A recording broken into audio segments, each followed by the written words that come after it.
Saturday Social is powered by EA Sports FIFA 23 with PlayStation. Well, there's going to be more debate because we're going to be talking all things Newcastle now, because fair play to Newcastle. They've been doing brilliantly this season. We can see just how well they're doing. This is the current Premier League table. As you can see, currently in the Champions League spaces, fourth in the table. Worth pointing out, Man United and Chelsea do have a game in hand. But when you compare that to where they were at a similar stage last season, so this is the Premier League table when Eddie Howe took over, 19th in the league, in the relegation zone, and they hadn't won a single Premier League game. So credit to Newcastle for turning that around. Worth pointing out for balance, though, they have spent quite a bit of money, of course, since the takeover. They've spent £216 million.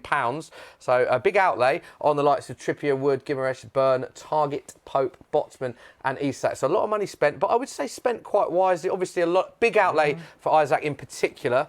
And unfortunately, he is injured, but does look like a good signing as well. So that's who they've brought in. Yeah, absolutely. So our guests are in the studio and we have tasked them with a Newcastle special because Newcastle, like you said, what an amazing job Eddie Howe's doing. And they are pushing for European football now, aren't they? So what we've tasked our guests to do is come up with an 11 that takes them over the line, that gets them in to European football places, be that Europa League or maybe even higher than that. Potentially the Champions League. So what we're doing is we're building out this Newcastle 11. We already have some agreed Newcastle players. They're at the club now that you'd like to keep. So you're agreeing on these 7. These are the players that are 7. These are the 7 players that you've agreed upon. We will then add in other players. They might be Newcastle players, but they might also be new signings. So you can suggest new signings for Eddie Howe to bring in to take them into those Champions League places. Okay, do you want to run through just the 7 that you agree on just quickly? Name check them all, Thogden? Or Zach, go on. Nick Pope in goal. What a signing he's been. Kieran Trippier, another fantastic signing.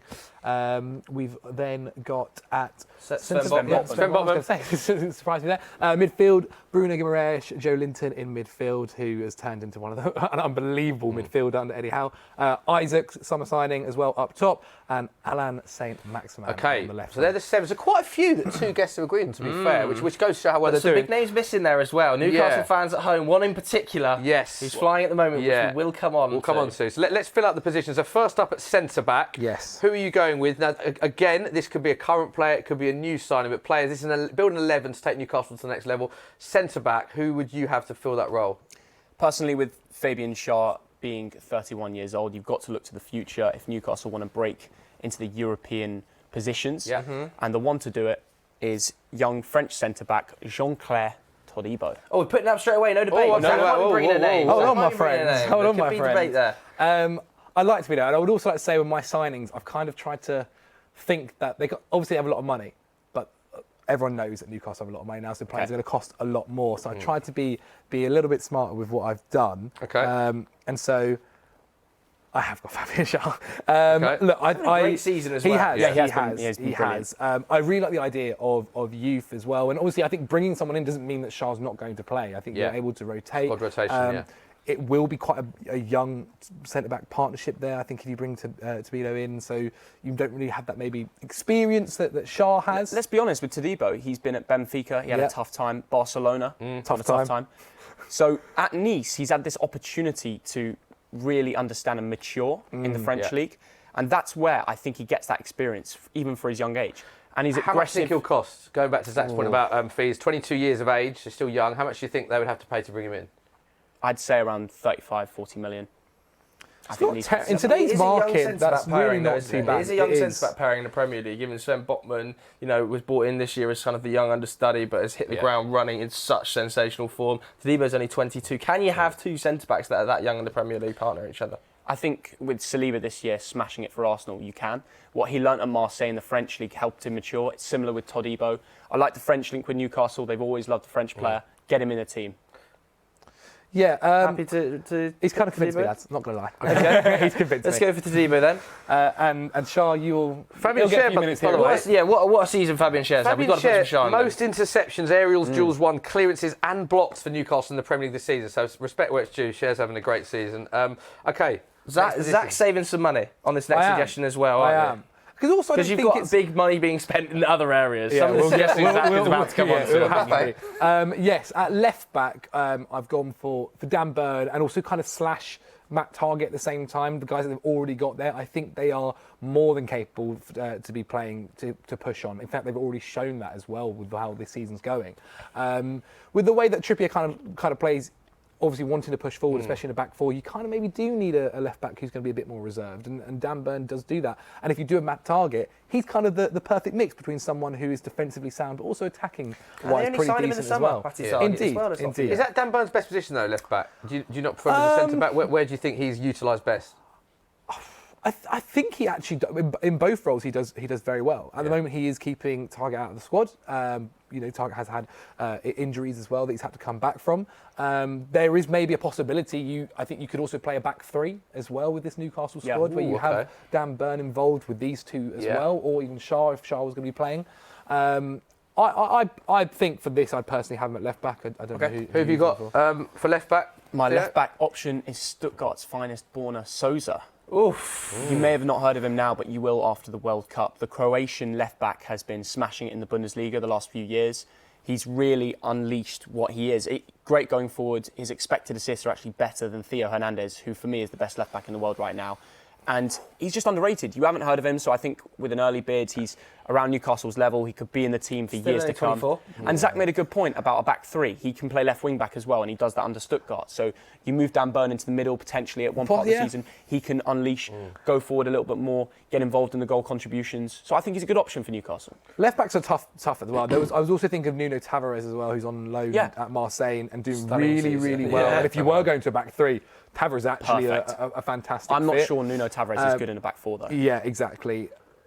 Come on, Newcastle looking for European spots. The thing is, I actually don't think he's going to cost an arm and a leg. Yeah. And you're going to have Dan Burn already. Yeah, all right, let's put him up. We're looking to go to the next level here, aren't we? Right, so okay, next up, midfielder. Now, this is, I'm going to ask you a question about the system here, because one of you's picked a defensive midfielder, one of you's picked an attacking midfielder. Let's reveal who you picked. So let's reveal who you picked and work out how you play them. I've gone for James Maddison. What a season he's having. What a season he's had. Also, Newcastle have registered interest in him as well in the summer. 2 bids rejected in the summer. You think, we've always kind of said, like, what would James Maddison be if he was in a side that is going to be competing year on year for top 6 and top 4 football and with quality players around him.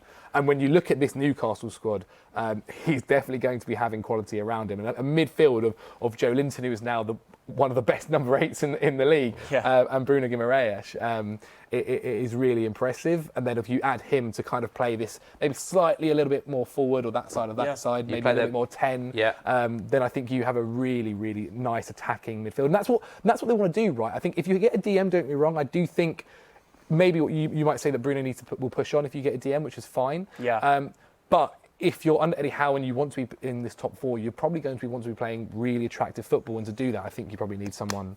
I think it's a good shout, and they've linked with him in the past as well. Zach, you read my mind. I do have a DM. It's Danilo from Palmeiras. He is smashing. He's a wonder kid. He's 21 years old. He's been linked with Europeans' finest. Maybe I'm being a little bit negative, trying to put a defensive midfielder in there with Bruno Guimaraes and Joe Linton. I think Joe Linton and Bruno, you could express their attacking fluidity with Danilo behind them, a Brazilian trio in midfield. They'd understand. I think that would look beautiful in Newcastle and would get that step up to Champions League football easily. I would like to see Bruno pushed further forward a little bit more, like he does look like he has the ability to. Joint top scorer in 2022 with Almiron, I think, for Newcastle. We'll get on to Almiron soon. I guess. Playing in centre mid without anyone, and that's why you need a DM to be able to push him on. He's proven it. But he's also putting up massive tackle and interception numbers. Jamie Carragher did a great piece on Monday. And it's not to say that he's not going to push forward. Like, it's not to say that he's not going to push forward. Yeah, it's true. If you do get an attacking I just don't see how you can have James Maddison there and then Joe Linton behind him. It's going to be difficult. Very attacking midfield. What do you think? It's almost like you do. I do kind of agree that you do need maybe a bit more of a defensive-minded player if you do get Maddison in, and really that would mean swapping probably a Joe Linton for someone if you to do that. Are we happy to go with Danilo? We're trying to go to the next level though here, and Maddison. And also, what I will say, Maddison's Premier League proven. Maddison is A, Premier League proven, but also B, realistic because they've had bids in with him and Leicester's position. Do you think that's a more realistic signing? And the numbers that he could put up potentially for Newcastle, bearing in mind he's got 15 goal involvements in his last 14 Premier League appearances. You'd think that his numbers would continue in that vein for Newcastle, would you? The argument of saying what's realistic move, I've got to be honest, Newcastle are now one of the biggest clubs in the world and they've got the budget for it. Talking about, They should be, financially, they should be up there Surely with everybody. Maddison's a statement signing though, isn't he? He's the statement signing. And the other thing is, and you just don't know whether, like, I think if he joins, you're going to get success from him. And that's not to say that Danilo's bad. But we're talking about an 11 that's going to bring them to Champions League football. We need one of the world's best holding midfielders for the future. It's got to be Danny. I've got to back him. You've got 2 players in there so Bearing in far. mind, it's all been Theo so I'm going far. Madders. It's all on you It's guys. all been Theo I'm so going far. Madders. I think we put James Maddison No. up. Just because Newcastle have already had the interest there registered. Not sure about where Zach's placed him. Stick him Surely he put him in goes the in middle. behind Isaac in the 10s. Yeah, in the and stick him in eights, the doesn't 10, he? Okay. Yeah. It weirded me out the way the. Yeah, I would agree with that. No. Yeah, okay, let's go to the right wing because This is one, where the money comes. We're talking about big money here. The 2 names that are about to be mentioned, they are, okay, let's reveal them because they are massive names. Kvicha Kvaratskhelia, a.k.a. Kvaradona. Kvaradona. Good pronunciation there. Yeah. He's done a V And this time. Mikhailo Mudryk. Mikhailo Mudryk. Ukrainian boy. He's done so well. I mean, these Both 2 had- players... both this to say, these season, two. I don't Champions think League. either would be cheap, is the first thing I Well, want to say. let's face it. We had the Shakhtar sporting director this week saying that he puts Mudryk on a par with Vinicius Junior, Rafa Leao as over 100 million euros. He wants more than United pay for Anthony. So he wants 120 million euros for Mudryk. But I think to Thogden's point, I don't think that's an issue for Newcastle because they've got the finances now, is what you were But saying. he also wasn't said that Real Madrid and Man City have been interested in him.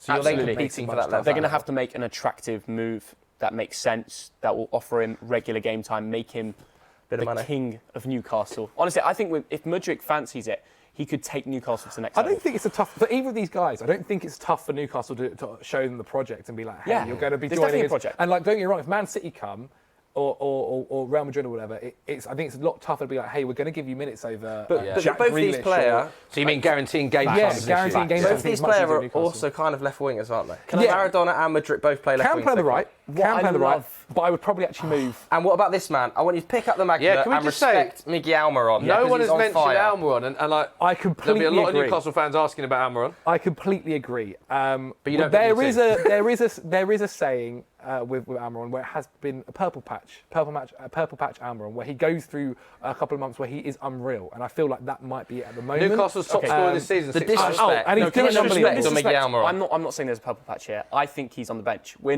talking about first 11 that takes. Could the you not top start 4. him and then maybe Alan Saint-Maximin? He's you playing better remember than this Alan is- Saint-Maximin at the moment. remember Joe, this you is- do not start him. We're looking for a top 4 Premier League team. They are You top don't 4 right start- now, and he's top scorer for them. I agree, but if they do But that we till have the end of the seen. season, But fair if enough. you're comparing these two, right, for who starts, because that's realistically what it's going to be, whether it's these two that would be starting. and we're staying within the squad. Which one have you felt since they've been at Newcastle? Which one has consistently been It's not playing my decision. well? It's yours, It's your lads. You could decision, and we've got to potentially, make- you got could to make a potentially have decision both of them out and have Mudryk and Kvaratskhelia. Let me be honest.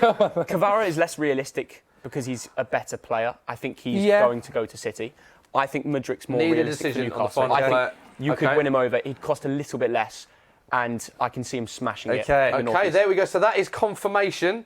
Zach's of fuming. Zach Kvaradona and not up there. Thogden's 11. There's He's confirmation. so There we good go. for Let's know that, what you think of that. It's Newcastle's 11 to take them to the next level.